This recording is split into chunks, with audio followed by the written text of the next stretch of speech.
Pace না ভাইরা, আমরা আমাদের জীবনের তাগিদে আমরা কর্ম সম্পাদন করে থাকি।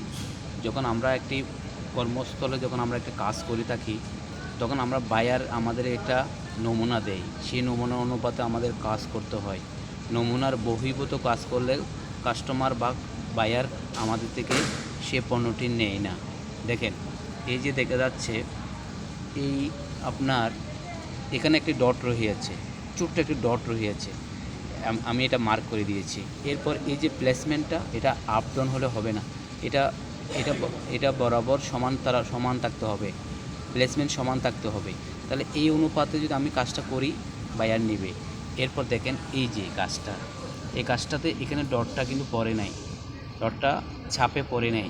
এরপর এই যে দেখা যাচ্ছে, এটা হলো আপ ডাউন, এটা বায়ারে নিবে না।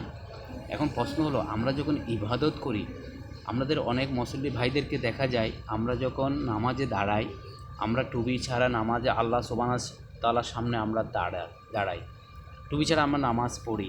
এখন ইদানিং টুপি ছাড়া নামাজ পড়ার মসজিদের সংখ্যা দিনে দিন বাড়তেছে।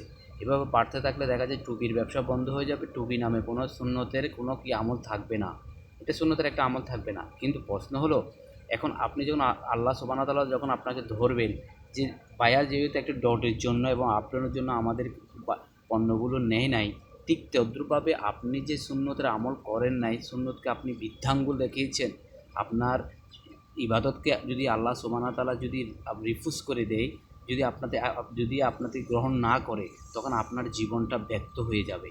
আপনি তখন জাহান্নাম ছাড়া আর আপনার কোনো উপায় থাকবে না। তাই প্রিয় ইসলামীরা, আসুন আমরা সুন্নতের আমল, বিশেষ করে টুপিটা আমরা পরিধান করে নামাজে দাঁড়াবো।